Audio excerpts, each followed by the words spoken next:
This is the Rational Reminder Podcast, a weekly reality check on sensible investing and financial decision-making for Canadians. We are hosted by me, Benjamin Felix, and Cameron Passmore. So today we tried out a new format, which I thought was pretty good. We talked about two current topics, a portfolio management topic, a financial planning topic, and the worst advice that we heard last week. So I felt good having structure, actually. Yeah, I think we've been looking for that structure. Just it helps us prepare. I think it helps people understand where we're going with each different episode. And there's some good stories that came out this week. Lawsuit against closet index funds, all this talk about IPOs lately. I think we did a good discussion around which accounts to use in what situations. Yeah, feel free to give us feedback. Let us know what you thought of the episode. As always, we appreciate people sharing the podcast with other people that they think will find it interesting. It blows my mind. We're getting per episode around 1,300 downloads now, which is, it's a lot. It's a lot, and it's even going back right to episode 1 last August, which I find amazing. So the fact that people are listening is... I think we're almost up to 3,000 downloads a week. 3,000 a week? Yeah, 3,000 a week. We're closing in on, yeah. Wow, I didn't see that data point. Anyway, we very much appreciate people listening, and we obviously hope the content is useful to you. I love the feedback. Yeah, feedback's been great. Thanks.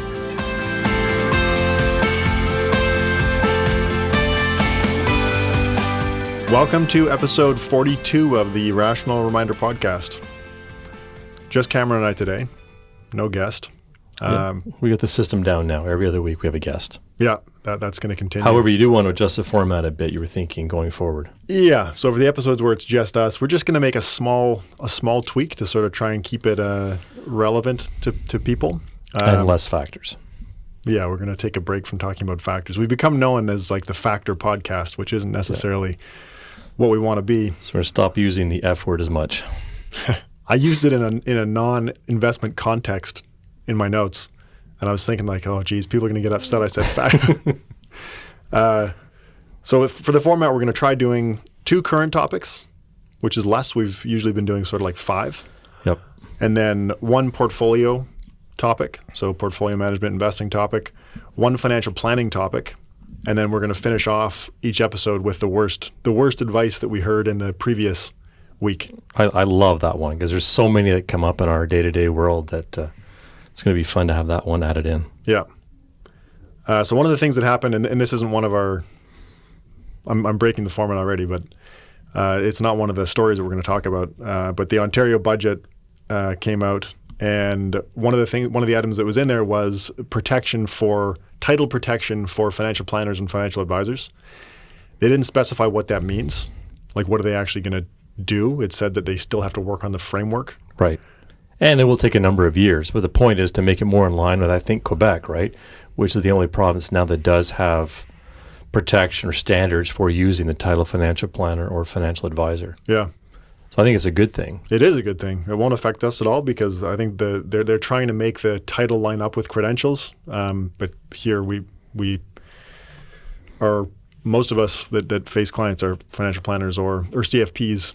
Or CIMs or CFAs. Yeah. So it shouldn't affect us at all. But for the industry as a whole and for consumers, I think it's definitely a good thing. Yeah, because now you can just call yourself a financial planner and you're in business, right? That's right. It's that easy. Or financial advisors even. Yeah. Even worse, arguably. Okay, so the couple of stories we're going to talk about. First one is closet index funds, which is an issue that's been known in Canada for a long time. But right now there's a class action lawsuit that's been put forward again by 2 different law firms against 2 funds, specific funds. Yeah, I was really surprised by this, actually. I mean, we've known there's been closet index issue, especially when you're managing a big fund in Canada. But to actually go and file a class action lawsuit, I wonder what the real motivation is. Well, they want to make money. The law firm wants to make money. But are you trying to make a statement?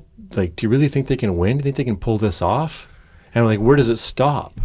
Do you sue the industry for promoting active mutual funds over reasonably low-fee index funds? Well, it's all about active share, right? That's the whole thing. Active share is it's a measure of how different are you from the index. Yeah, I get that, for sure. So if a fund's got low active share, there is a pretty reasonable argument to say, well, you're just charging active fees to be the index. Right. And that's not right, and that's not good for consumers. but I think that the main issue, especially for the Canadian bank mutual funds, which are massive, and this is what the lawsuit is proposed against, is the RBC and TD Canadian equity funds. But you start talking about the Canadian market, which is relatively small. And these are big portfolios. 2.5 billion and 5 billion. Yeah. So where do you go? Like at some point you're going to be the index because you have so much money to invest, and Canada's a relatively small pool of opportunities. Yeah. Hard to be different from the index and be diversified. So yeah, what's worse? But then it creates the argument of, okay, so you just index. So their raw MERs, I guess, pre any sort of advisor compensation is 1% for TD and 0.77 for RBC. Yeah. So I guess the argument is you can go buy an index fund for a fraction of that. Hey, buy XIC for whatever it's at, 10 basis points or something. So it's that spread that is really being overpaid. Yeah. And I think fund managers, like the people who are managing those funds, it's when you think about what their incentives are, they don't want to underperform the index, and they especially don't want to dramatically underperform the index. Therefore, they can't be too different from the index. Otherwise, you have career risk, I would guess. Exactly. There was research done on this in 2016. I didn't actually like the paper very much because I didn't like the paper was saying that active share actually predicts outperformance. If you find high active, you remember that paper? Yep. You find high active share funds, they're actually going to do better. Anyway, didn't like that conclusion of the paper because it was later disproven by somebody else very quickly. But it's used often to promote active funds in Right. Canada by advisors. But one of the outcomes of the paper that's interesting in the context that we're talking about is that they looked at the Canadian market and found that 37% of Canadian equity mutual funds are closet index funds, meaning they've got low enough active share that they're basically the index. Yeah, it's really interesting because I'm not sure they are closet index funds deliberately. It's just a function of size and the Canadian marketplace. Like, what else could they be? So I guess the point of the lawsuit is, well, you better come clean and therefore say you're an index fund and revamp it, which would dramatically cut profits in those funds for the banks. This That's is a huge lot of money. profit margin. That's a lot of money. It's a lot of money. On a fund that size. Yeah. Yeah. So I think that We need to see what happens. I did look at I looked at the regression coefficients. I know we're not supposed to talk about factors, but different context. I did look at how different are these funds from the market from a factor perspective, and they're both pretty much perfect market exposure, market beta of 1, and minimal exposure to other factors. And they've got large negative alphas, which you'd expect from... It's exactly what you'd expect across the board. Yeah. But they looked at, from a factor perspective, they looked a little bit different from the index, but not that much different, but maybe different enough that they're not a closet index fund. Like they both had value tilts. So who knows? It'll be interesting to see if it gets certified, and if it does get certified, what the outcome will be. So a friend of ours shared an article from the Wall Street Journal about the perks that are really fueling up this IPO frenzy that's happened lately. Yeah. So much talk about IPOs now. Yeah. And I think you had a stat here that shows the IPO volume could be as big as it was back in 1999. Yeah, so that's from the paper that we're talking about here, or the article that at least spurred us to have this part of the conversation, showed that if the proposed or the IPOs that we think are going to happen end up happening in 2019, that this could be the biggest year for fundraising, yes, like you said, since 1999. And Lyft is already gone. And then Uber may be coming up, Airbnb. Uber filed their S1, so Uber's coming. Yeah, and I've had a few people ask about Slack. Yeah. So saying as soon as it goes, I want to participate. Pinterest is another big one. The question is, should people invest in an IPO? And obviously IPOs aren't a new thing, but people definitely get excited about them. People want to get in on the IPO allocation, or they want to buy as soon as it starts trading. But yeah, you're right. The question is, should you invest? Like, what does the data say on IPOs? Yeah, so many people just want to invest based on the story of the company and have no idea about the metrics or valuations or anything. Which arguably don't matter anyway, but yeah, I agree. I think that one of the things that people should realize is that if you own index funds, you will get an allocation. Well, not the initial allocation, but you will get IPO stocks in the index fund eventually. Eventually.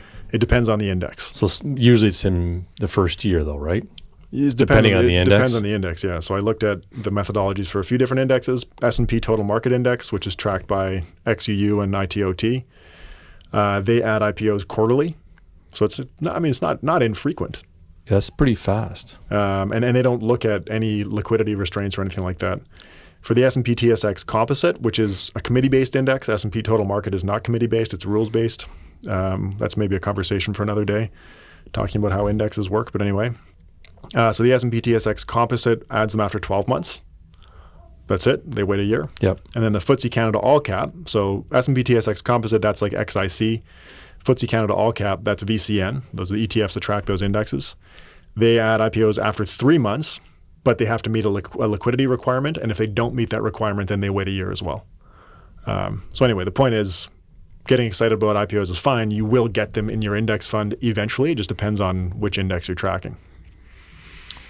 But sure is a lot less demand now than there was back in 99. So it is a very different time, I think. Yeah, hope so. I hope it is.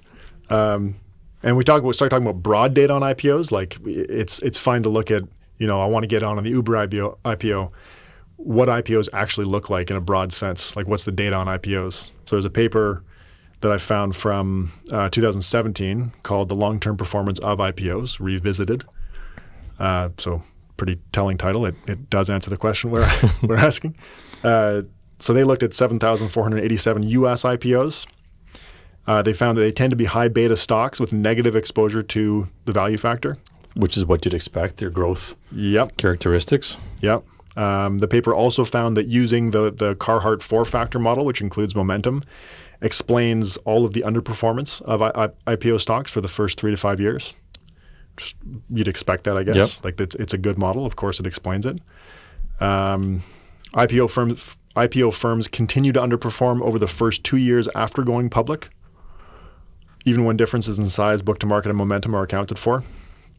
Underperformance gradually declines, becoming insignificant beyond 2 years after going public. So that's interesting. So they kind of take on the more normal characteristics.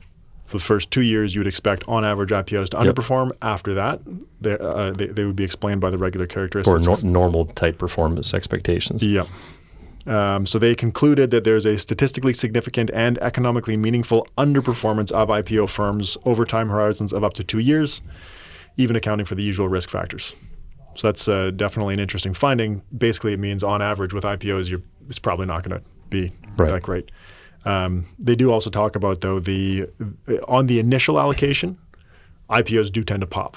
So if you can get it. If you can get in on the initial allocation, on the first day, they tend to pop. I'd love to know how you get those allocations in today's world. You can get them. You ask a broker, they'll try and get you an allocation, but you have to have... But it's who gets that allocation, which broker gets that allocation. Do you have to buy a bunch of junk? And other times you get access to the good stuff. Yeah. I mean, that's the stories we used to hear back in the 90s. Interesting.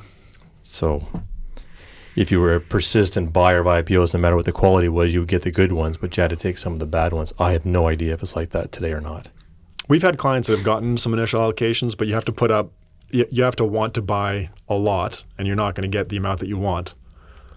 You must have to have money there as well, manage money for sure on the books. For sure. And you get a pro rata allocation. Yeah. Like you're not going to get the amount that you want. You're going to get proportionally the amount that you want relative to everybody else based on the amount that broker gets allocated. Right. So not a lot of experience there. But people like IPOs because of the lottery effect, obviously. People are willing to accept the probability of losses for the small potential of very large gains. Plus, it's a great story. Of course. Say I got a drawdown of the Slack IPO. Yeah. Anyways, move on to the portfolio topic for this week. Yep. So that was the two stories we just talked about. That was the IPOs and closet indexers. We mentioned the financial planner titles as well, but that's it for the current topics. So for the portfolio topic, I thought we'd talk about the arguments against index investing. Now, you're working on a paper for this? No, not a paper. I just I wrote the script for a video that I'll do in the next few weeks. That's where I got some of this talking points came from. I think that I find it quite amusing, actually, to work on making arguments against indexing. I think I boiled it down. It wasn't this clear in my script, so maybe I need to revisit the script. But when I wrote the notes for this discussion, I think it comes down to three main arguments. The first one is index funds are risky because there's no downside protection. We'll dig into more of these, each of these more in a sec. You get no control over your holdings. which is maybe another expression of the first one, but it's different enough that it's worth talking about separately.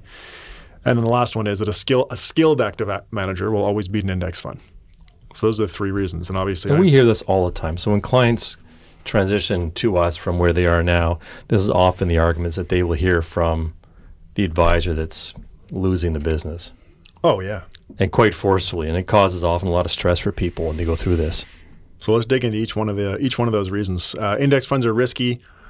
Like I mentioned before, you have to infer from that there's an alternative. Index are risky relative to something. And the idea would be that they're risky relative to an active manager who can do stuff like protect your downside. So that's been studied, of course. Vanguard looked at it in a 2018 paper, and they looked at U.S. mutual funds, found that they looked at a handful, I can't remember how many, a handful of historical bull markets and bear markets. They looked at, in each bear market, what percentage of active managers outperform the index. Same thing for bull markets. And they found there was nothing statistically significant. There was nothing obvious. But they found that in some bear markets, more than 50% of active managers outperform. But in other bear markets, more underperform. And they're, like I said, nothing statistically significant. Which is kind of what you'd expect. It's just random. But if you were that good, there should be a significant difference in returns. It's a significant difference, but it's also the skill thing, where if you're that good, it should show up in subsequent bear markets. So the Vanguard looked at that too. They took the funds that did well in bear markets and said, how did they do in the next bear market? Zero relationship. Right. Which is, again, what you would expect based on what we understand about financial markets.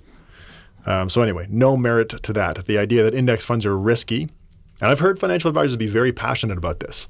Like tell their clients, index funds, that you've got to understand they're very risky. Because they own everything. You own all the stocks. All the bad stuff too. Well, that takes us to the next argument against index funds. I know. So you get no control over your holdings, which is obviously true. And think of the emotion behind that. Everybody wants control. I mean, that's the main driver, I think, for having active management. You want to control what you can. Yeah. Index funds, you have no control, which I totally disagree with. But again, it comes back to what is the alternative? If you don't want to own all of the stocks because you want to avoid the bad ones and buy the good ones, the question becomes, what is a good stock? And I think that the most interesting way to think about that is that there's a huge difference between a good company and a good stock. Yep. Because a good company may not have good stock returns. Right. And that happens. There's one data point that I found that from 2010 through 2017, so this is just speaking to the quality of a company versus the quality of a company's stock returns. From 2010 through 2017, Google, Apple, Amazon, and Netflix, over that time period, explosive growth, as everybody knows. And over that same time period, Domino's Pizza destroyed their stock returns. It's amazing. Didn't just do a little bit better, like dominated them. Barely even comparable on a chart. Yeah.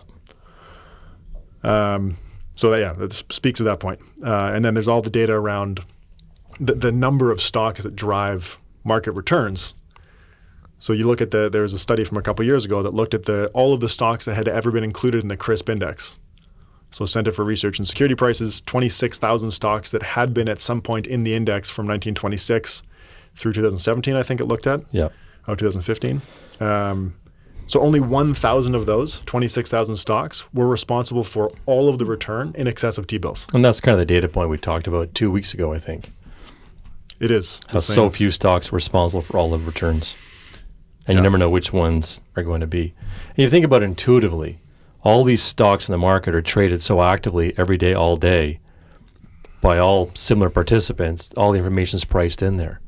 Why would you expect necessarily one to outperform the other? Yeah. So again, anyone to have that ability to find that one. So there's really no merit to that argument either, that you get control over your holdings by not being in an index fund. That's true, but there is zero benefit to that. And I think that the other aspect of that point is that you end up with, well, this maybe is better to talk about with the first point, with index funds being riskier. When you introduce active management, you're introducing a whole other level of risk. Correct. Because now you're not just taking on the risk of the whole entire market. You're saying, we think this subset is going to do better, which statistically, based on the data we just talked about, is extremely unlikely. But now you're taking on that risk that this subset is going to be better. even though statistically it's much more likely to be worse. And that's active risk. So now you're taking market risk, but you're also taking active risk. And the other risk you're taking too is, will that manager be there for the long term? It's active risk. It's all part of the same bucket of risk. But we've seen managers, I even poked through a couple of fund companies this morning that I used to use years ago with all the star managers we used to meet at the luncheons. I couldn't find one manager that I recognize the name of from 15, 20 years ago. Not one. Well, what do you do with your business? How do you manage clients' money in that kind of environment? Yeah. Yet those websites are still full of people that are being touted as the star managers today. Wild. Well, there's a couple of data points that we have that apply directly to what you just said. I think the other thing, last point on active risk, market risk is a priced risk. You expect a positive return over the long term for taking that risk. Active risk, no positive expected return. Statistically, much more likely to underperform, and you wouldn't expect on average any added benefit from taking on active risk. And that's the whole zero-sum game argument. On average, you'd expect active managers to underperform because of their higher fees. And the last argument you have is a skilled active manager will always beat an index fund. That argument you hear all the time. Yeah, especially when we start talking about the data. Like you start talking about mutual fund data, people will always say, well, you can't talk about mutual funds because no one's going to invest in the average fund. You're going to find a good manager. And we've talked about these. But the loaded word in there to me is skilled. Yeah. And humans are pattern seekers. If you show someone a fund that has 10 years of great performance, they're going to automatically assume it was skill. For sure. But statistically, we don't know that that's skill. It's very hard to know that it's skill statistically. And we've talked about these papers in the past, so hopefully it's not repetitive for people. But Mark Carhart, 1997, studied mutual fund performance, found the results do not support the existence of skilled or informed mutual fund portfolio managers. 2010, Fama and French also looked at U.S. mutual funds with more recent data, obviously. They did find superior and inferior skill in the tails of the distribution of mutual fund returns. Yep.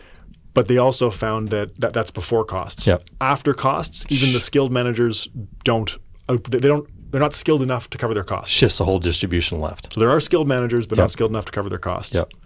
So that's interesting. And then speaking to your anecdotal examples that you were just talking about, when we're talking about skill, one of the questions is, like you were saying before, at what point, like how long is long enough?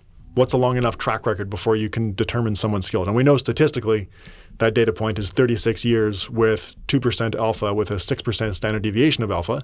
That's the statistical definition of skill at a 95% level of confidence. But then you start looking at actual managers who've had long-term success. So David Baker with the 44 Wall Street Fund, top performing U.S. equity mutual fund for the decade in the 1970s, I believe. Right. And he not only beat the market, but beat every other fund. And then the subsequent decade, which was the 1980s, I believe, the fund lost 73% of its unit value over the time period, over the decade. But your next example is the best one. It's the classic, the Bill Miller example. Yeah. 15 years in a row of beating the S&P 500. And I can remember getting a book from the company. I think we may have talked about this on a prior podcast. Got a book from the company that introduced the Bill Miller Fund in Canada. And we got the book. And years after that, whatever it was, 5-6 years after that, it was just terrible performance. And I think they got just obliterated in the crisis, right? Because he was, had a huge position in Fannie Mae. Wow, I believe. Yeah, I didn't find all those details. But like you said, ending 2005, 15-year track record, phenomenal. Starting 2006, pretty much every year was terrible performance. I think he had 1 year where he beat the market in there. And then after that, he gave up control. Now, to his credit, he said that a lot of it was luck in the roadshow. I can remember him saying that back in the interesting whatever it was.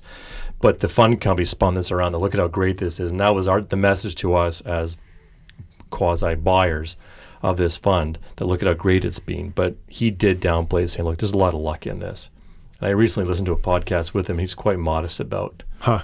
Yeah. Interesting. That's not how it would be sold. That was not how it would be sold, for even sure. Even if he's modest. No.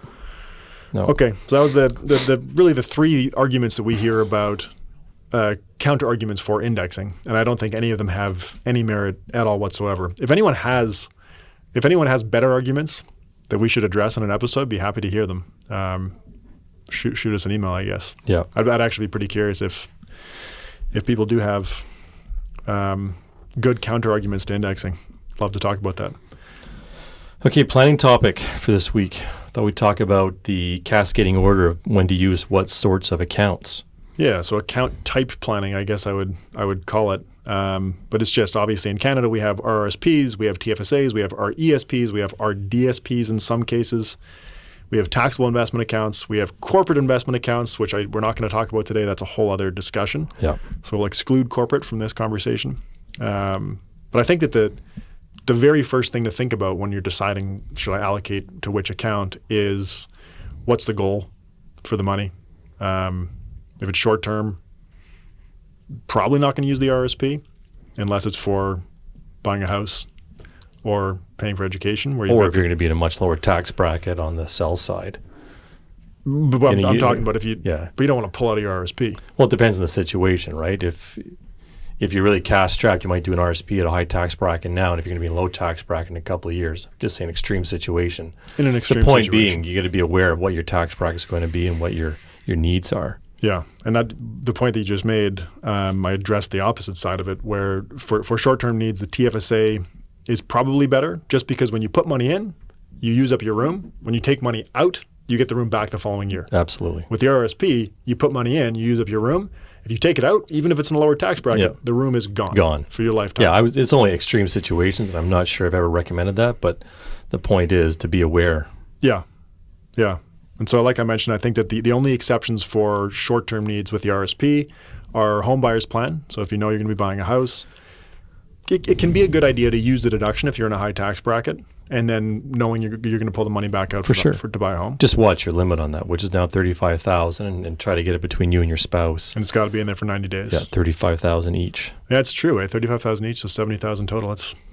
That's real money, right? Yeah. So, but even then, for home buyer's plan, if you can avoid using it, like if you can come up with the cash in another savings account, use your RSP, get the deduction, great. But if you can come up with the cash elsewhere, that's better, because the longer the money can be in the RSP growing, for sure, tax-free. But if you got the cash and you need a bit more to get that down payment, right, you might as well cycle it through the RSP, trigger the refund, then use it. Yeah. Again, situational issues come up. Yeah. That's the only, and lifelong learning plan, I've never actually seen someone use it, but you can, similar to the home buyer's plan, just paying for education, slightly different amounts, similar rules.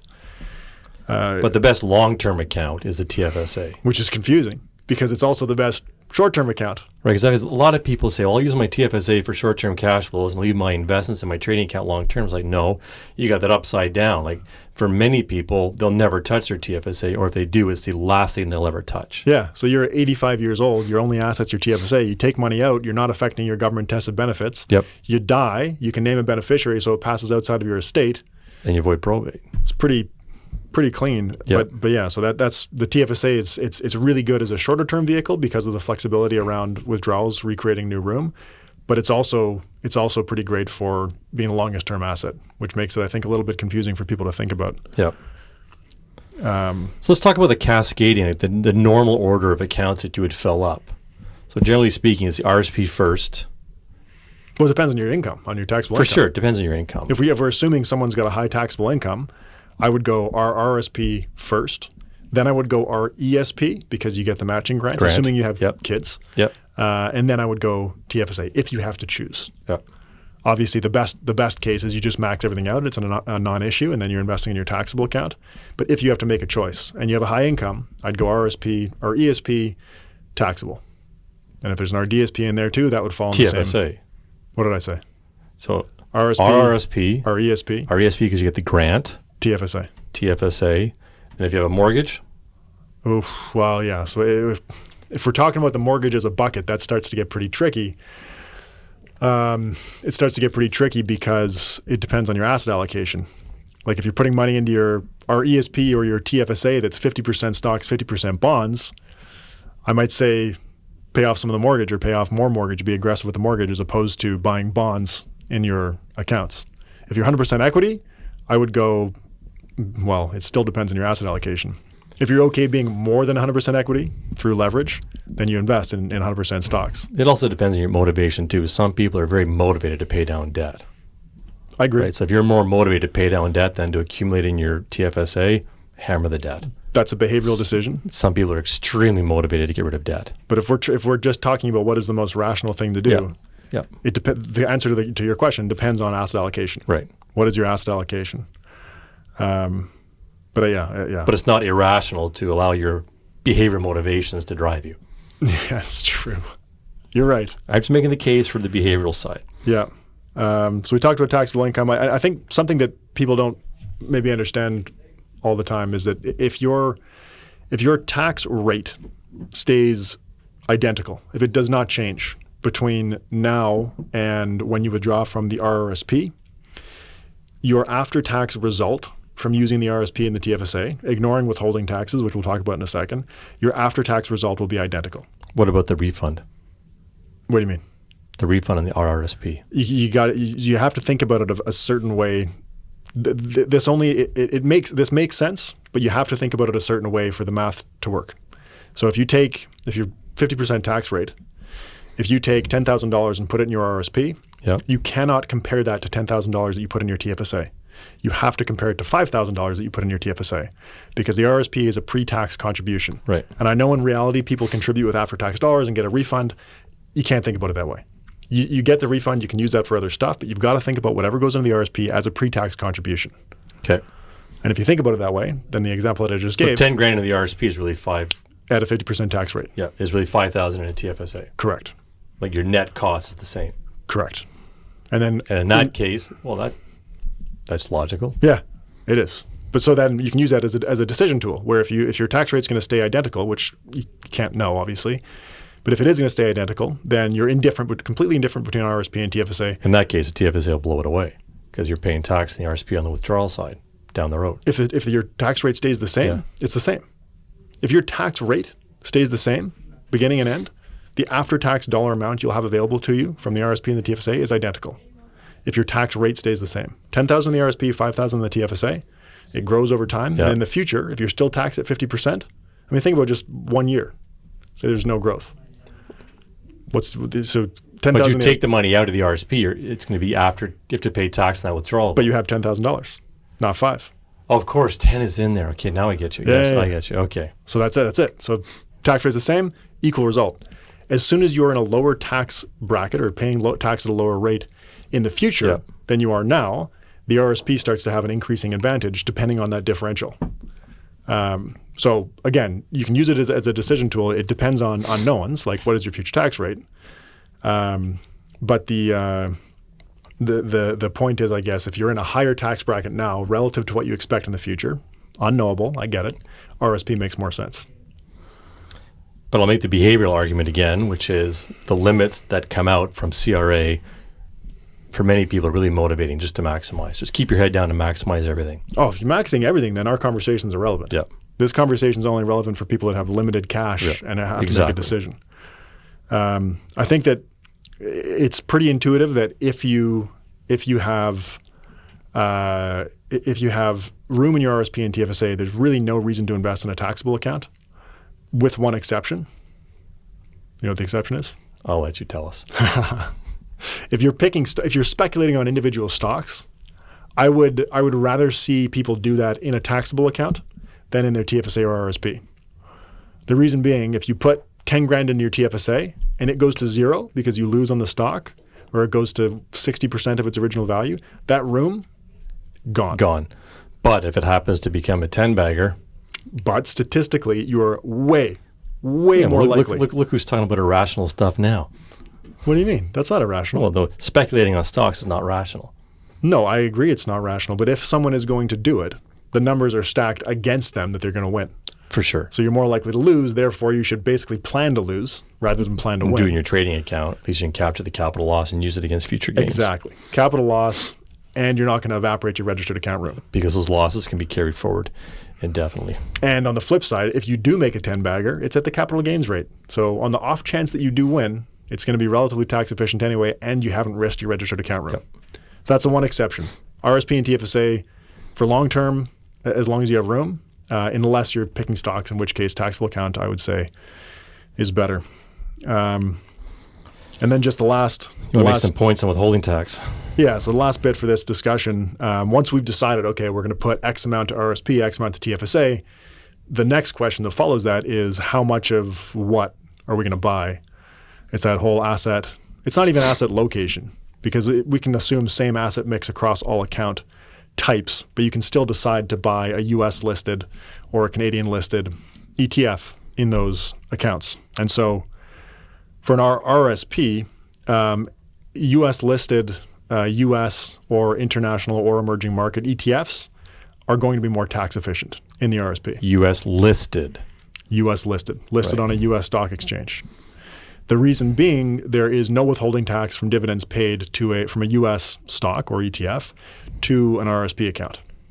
Whereas a Canadian listed, there's a withholding tax that goes in the US, the Canadian fund, and you don't get that back in the RSP. Right. So with US listed ETF of US stocks, there's no withholding tax. Yep. The really interesting one is with international and emerging market stocks, you're still losing withholding tax from the international and emerging markets countries because they're paying their withholding tax when the dividend is paid to the US listed ETF.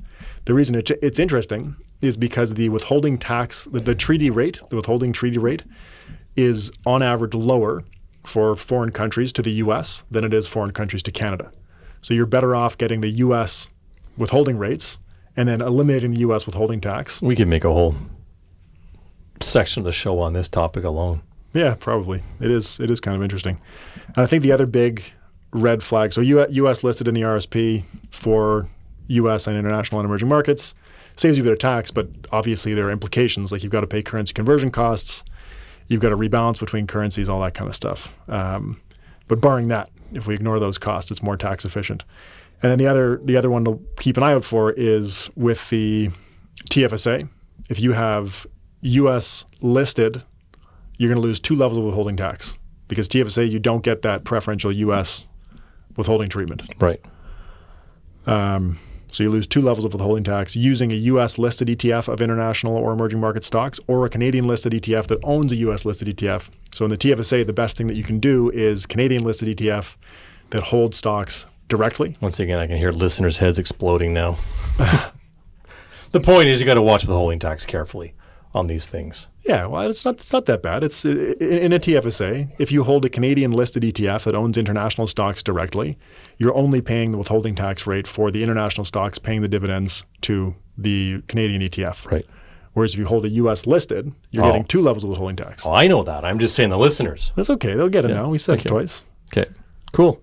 And one of the challenges is for emerging markets, there's one from BMO, but it's not great. Most emerging markets ETFs hold a US listed ETF. So in the TFSA for emerging markets, you're kind of out of luck. You're going to pay 2 levels of withholding tax, Which is a meaningful amount of cash. it's like 60, 70 basis points. At least, yeah. Okay, so that's it for the financial planning topic. I hope that was useful for people. So the worst advice we heard last week, market-linked GICs. This came up. I haven't heard about them in a long time, but it came up recently. Talk about it. Terrible stuff. Yeah, so someone owns a bunch of them and didn't really understand, but when they looked into them, they realized that there's a whole lot of complexity here. I don't really get it. And they surmised that it's probably better for the bank than it is for them. To which I said, that's a pretty fair assessment on the ones that I've looked at. And there's a ton of these out there. Yeah. But there is liquidity on it, so we're going to look into it and see. Oh, there is liquidity. There is liquidity. Is it reasonable liquidity? Well, that's what I have to find out. I think each one has different rules that you have to follow. I remember we had some way back that you had certain times of the year you could sell them, and it was a certain percentage of NAV, so net asset value. So I'm going to have to look into it. I don't know even which series this is. But a lot of them have this promise that you get this beautiful potential return with no downside. And I've seen all kinds of combinations over the years. We'll give you whatever, 7% of the upside each year. But if you have any one of the years is bad, that's rolled into the average, but there's no downside. So it ends up becoming this very complicated. And all people really hear is, I get some upside with no downside, and that's usually good enough to make the decision. I think the key is you eliminate downside in most cases, but you cap upside. That's basically the essence of the products of structured notes and market-linked GICs. You're giving up potential upside for eliminating downside. And it locks in the money for the bank, and it pays nice commissions. So I think they're like 4 to 5% off as a commission rate on these things. Which obviously hurts you as the investor. But I think that the lock-in period that you just mentioned, that's the biggest key to these products. Over 1 year, I might even say it's not that bad of a deal. But over 5 years, there's about a 70% chance that markets are going to be positive. Right. So over 5 years, in more cases than not, you're going to lose by capping your upside more than you would have gained on average from protecting your downside.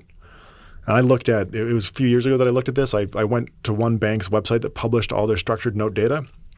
And I went and did, over the life of each of these products historically, how did they do relative to a balanced portfolio of index funds? I didn't know you did that. I couldn't, when we migrated our website, I think the blog post wasn't carried over, so I couldn't find it, which is a shame because there were some good data points in there. But basically, the vast majority of market-linked GICs underperformed. There's like a few specific ones that like they were linked to gold stocks or something, and that happened to be a good period for gold stocks, and those outperformed. Yeah. But anyway, the point is these products play to loss aversion for investors. Well, I don't want to lose money, but I don't want to give up upside. Well, this solves both of those problems. Yep.